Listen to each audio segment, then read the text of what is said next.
Salut et bienvenue sur Anakaland. J'espère que vous allez bien. Aujourd'hui une nouvelle review de la série The Last of Us de HBO, dispo en France sur Prime Video.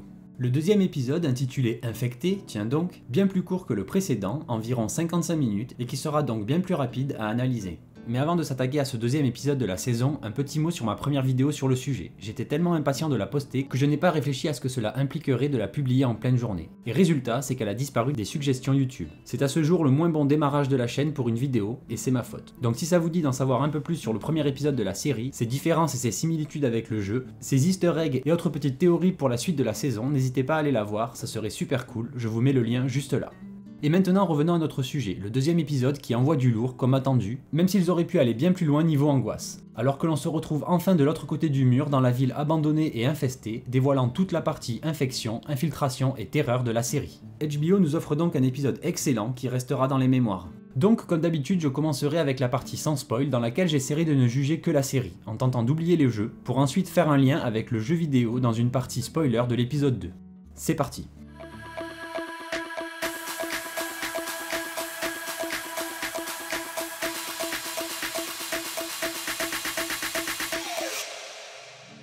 Pour démarrer, encore une intro dans le passé, et celle-ci vaut vraiment le coup. La mise en scène fait vraiment apparaître le côté pesant et l'incompréhension face au début de l'épidémie. Cette fois, l'épisode commence quelques temps seulement avant le début de l'infection globale, au travers d'une prof de mycologie, l'étude des champignons, à Jakarta, capitale de l'Indonésie, comme nous l'avait rappelé Sarah la semaine dernière. Elle y découvre les premiers infectés et nous redit clairement qu'il n'y a aucune solution, si ce n'est le bombardement de la zone. Solution qui a été tentée plus tard, on en voit les séquelles dans le monde que traversent Ellie et Joel. Au final c'est cool, ces petites intros semblent vouloir donner un peu de contexte à l'infection, mais surtout bien nous faire intégrer que Ellie est littéralement un miracle, une anomalie même, et que tout repose sur elle. J'ai hâte de voir s'ils ont gardé cette idée des intros comme ça jusqu'à la fin du voyage, et si c'est le cas, celui du dernier épisode devrait être très intéressant. Ceux qui ont fini le jeu savent de quoi je parle. Et concernant le petit miracle qu'est Ellie, dès les premiers instants de l'épisode, la mise en scène est là pour nous le confirmer. Ce plan d'Ellie qui dort comme un bébé dans l'herbe baignée de lumière est très parlant. D'autant plus si on l'oppose à Tess et Joel qui sont dans l'ombre, littéralement et métaphoriquement, car dans la peur et l'incompréhension. On remarque que Joel reste en retrait quand Tess fait une percée dans la lumière pour se rapprocher d'Ellie. Dans cet épisode, quand Tess comprend et accepte la vérité à propos d'Ellie, l'espoir de rédemption naît chez la femme qui pense pouvoir rattraper tous ses actes en participant au sauvetage de l'humanité. Ici, c'est elle qui pousse Joel à avancer. Le cast toujours aussi convaincant, j'adore de plus en plus Pedro Pascal en Joel, son interprétation est vraiment bonne, on commence à apercevoir l'homme derrière sa part d'ombre. J'ai notamment remarqué le regard qu'il a parfois en regardant Ellie, comme s'il ne la reconnaissait pas, comme si un autre visage apparaissait sur le sien par moment, quand il pense à sa fille probablement, et à son échec à la protéger. Et Bella Ramsey, je sais que beaucoup s'inquiètent de sa crédibilité en tant qu'Ellie, mais il n'en est rien. Certes, sa version d'Ellie est moins angélique, mais elle reste cohérente avec la version du jeu tout en y apportant sa petite touche, avec de l'humour, pour réduire le poids de cet épisode notamment, ou encore cette soif ou curiosité quant à la violence et la mort. Et pour finir, Anna Torv nous offre une Tess très sympa dans cet épisode, que l'on apprend à comprendre et apprécier. Concernant la lumière ou les couleurs, c'est vrai que le premier épisode en faisait peut-être un peu trop au premier visionnage. Mais là au final je suis vraiment convaincu. Je suis très client des mondes post-apo et encore plus si la nature y a repris ses droits. Et là on nous montre 2 jours que ce monde peut être magnifique. Entre cette belle lumière et la saturation des couleurs, on n'a pas vraiment l'impression d'être dans un monde d'horreur. Alors que si, c'est l'horreur.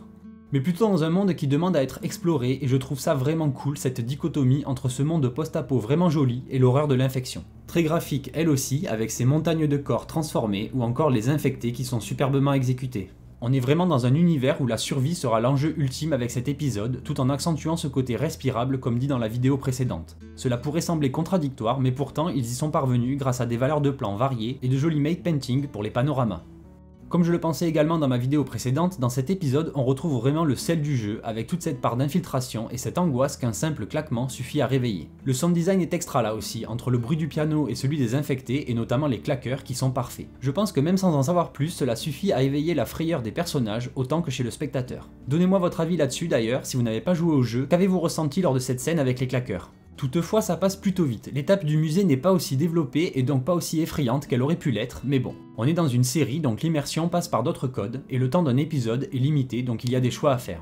Ainsi je me rends compte qu'ils ont tendance à avancer vite sur certaines choses, pour se concentrer sur le rythme. Car même si The Last of Us c'est des infectés et de l'infiltration, c'est surtout une narration et des personnages. Donc en ça la série apporte sa part dans l'univers, en se concentrant sur l'évolution de Joel et Ellie grâce à l'influence de Tess, plus que sur l'horreur. Et les couleurs, la lumière et l'étalonnage participent à ça aussi. Donc si on suit cette logique, c'est dans le prochain épisode que la synthèse de tout ce qu'on a vu à ce jour va s'opérer. Horreur, humour et drame. Voilà ce qui devrait nous attendre au prochain épisode. De plus, on commence à comprendre ce que va signifier le changement apporté aux champignons dans la série. Plus de spores dans l'air, mais un réseau qui connecte les infectés entre eux sur de longues distances. Et honnêtement, je pense que pour une série, il y a moyen que ce changement marche vraiment bien. Déjà, comme annoncé dans la presse, ça va éviter d'avoir Joel avec un masque à gaz tout au long de la série, et supprimer les possibles incohérences liées à des spores flottantes dans l'air. Mais surtout, ça risque de faire monter la mayonnaise niveau stress dans certaines séquences. Comme quand on voit cette horde d'infectés qui bronzent dans la rue, ne pouvant plus se cacher du soleil dans les bâtiments, tant ils sont nombreux. Cela annonce donc de beaux moments de panique en cas de réveil du champignon, comme le dit Tess. Car comme pour un vrai champignon, le mycélium relie tous les infectés entre eux. Et cet ajout des micelles dans la bouche des infectés pour propager le champignon à ses victimes est une bonne idée pour visualiser la menace et faire naître la peur et le dégoût chez le spectateur. C'est sûr que c'est bien plus flippant que juste des spores dans l'air, même si bien moins facile à propager. Je passe donc à la partie avec spoiler pour rentrer un peu plus dans les détails. Attention si vous n'êtes pas à jour, mais vous pouvez passer grâce au chapitrage. Je commencerai par parler de cette version de Joel. Plus froid, tu meurs. Encore à ce stade, Joel s'en fout vraiment d'Ellie. Bien que Tess ait retrouvé l'espoir grâce à elle, et qu'elle ait commencé à s'attacher à Ellie, Joel lui s'en tape. Il passe son temps à tacler Ellie, et il veut abandonner la mission. Mais grâce à Tess, ils sont finalement réunis à la fin, pour le meilleur, ou pour le pire. Pour en finir avec le côté vraiment froid de Joel dans la série, on remarque à la fin que même envers Tess, il n'est pas très expressif. Il ne réagit pas du tout comme dans le jeu quand il apprend pour Tess. Il reste de marbre face à la nouvelle, et s'enfuit avec Ellie. Tess dit même quelque chose sur leurs sentiments qui sont apparemment à sens unique. Tess aime Joel, mais l'inverse ne semble pas vraiment réciproque. C'est un peu dommage, le personnage de Joel écrit par Neil Druckmann seul est bien plus sombre que la version écrite avec son ancien acolyte, Bruce Straley, qui d'ailleurs n'est même pas crédité dans le générique pour sa participation à la création du premier jeu. Pas cool Neil. Même l'acteur Pedro Pascal a dit en interview que le personnage de Joel lui faisait peur. Il est trop froid pour que le spectateur qui ne connaît pas le jeu ressente de l'empathie pour lui à ce stade, ce qui laisse une marge de progression bien plus grande concernant la relation entre lui et Ellie. Pour le moment, ils ne s'aiment vraiment pas. Comment le pourraient-ils, ils sont si différents. Un vieux bonhomme aigri et une jeune fille de 14 ans pleine d'espoir. Bien que j'ai pu remarquer une lueur dans ses yeux comme dit précédemment, comme quand Ellie s'émerveille sur la beauté du monde et que Joel regarde sa montre mélancolique, il pense clairement à sa fille. La candeur d'Ellie lui rappelle celle de Sarah, même si on a une Ellie qui semble se réjouir de voir Joel tué, à l'inverse de Sarah. Joel triche également dans la série, il a un cheat code pour sa nouvelle arme de guerre, alors que dans le jeu à ce stade on a que 2 pauvres petits flingues, ici il a un M16 ou un truc du genre. Même si ça ne lui est pas vraiment d'un grand secours, étant donné qu'il a oublié qu'il fallait viser la tête. Et concernant les teasings pour la suite, on a notamment une conversation entre les deux femmes qui laisse déjà percer l'homosexualité d'Ellie avec sa réponse à la question du petit copain. Mais surtout cette conversation annonce un truc que j'attends vraiment quand elle demande « Donc y a pas d'infecté qui balance des spores ?» Si, t'inquiète ma chérie, il arrive le colosse. Je pense au gymnase par exemple, dans lequel on va bien se chier dessus, et on n'aura probablement pas longtemps à attendre. Dans le 3e épisode, on aura l'apparition du fameux colosse qui balance des bombes de spores. Et comme toujours, très hâte de voir ce que cela va donner. Et surtout vraiment hâte d'avoir vraiment la trouille devant une séquence du genre. Car comme dit plus tôt, le passage du musée est trop rapide. Dans le jeu, c'est clairement le premier moment où je me suis laissé envahir par la panique, mais là, c'est presque trop simple. Donc certes, on retrouve ou découvre ce côté plus sombre et flippant de l'histoire, mais pas encore suffisamment à mon goût.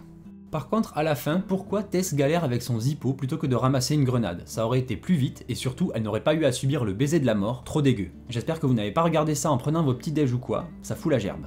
Et cette phrase qui en dit long à la fin, quand Tess dit à Joel de sauver ce qu'il peut sauver, une bonne grosse référence à Sarah qui finit de le convaincre de partir et de prendre Ellie sous sa responsabilité. Niveau différence aussi, outre le manque d'infectés dans l'épisode, je me comprends, c'est surtout l'absence des soldats de la Fedra qui choque à la fin. Mais au final, cette cohérence de la menace est un plus. Le fait qu'il n'y ait que les infectés qui soient un danger ici renforce l'effroi du spectateur. Il y a probablement une volonté de faire croître la menace crescendo avant de tout mélanger, humains et monstres, un peu plus tard dans la série. Donc Anna Torv qui a été excellente dans cet épisode, je le redis, et son personnage de Tess qui nous font leurs adieux dans un moment explosif, laissant Ellie et Joel seuls pour la suite. Voilà, un épisode excellent, tant par sa réalisation, sa mise en scène et le traitement des personnages, qui poursuit dans la mise en place de l'univers de la série, en nous présentant la menace de l'infection et quelques-unes de ses spécificités. Après un pilote qui montrait la menace des hommes, là on y ajoute celle du cordyceps et des infectés, qui va s'amplifier au fil du temps et prendre une tournure encore inconnue avec cet esprit de ruche, le lien qui unit un même groupe d'infectés et qui promet donc des situations plus qu'épineuses. Donc rendez-vous la semaine prochaine pour l'épisode 3, qui aura certainement plus de choses à nous raconter et dans lequel on va faire la connaissance de Bill et Frank, avant qu'Ellie et Joel ne partent définitivement vers l'ouest à la recherche de Tommy. Merci à vous d'avoir suivi cette vidéo, pensez à vous abonner et laisser un petit commentaire ou un like, c'est toujours un plaisir et ça aide l'algo de YouTube. Sur ce, je vous laisse, à très vite sur Anakaland. Bye.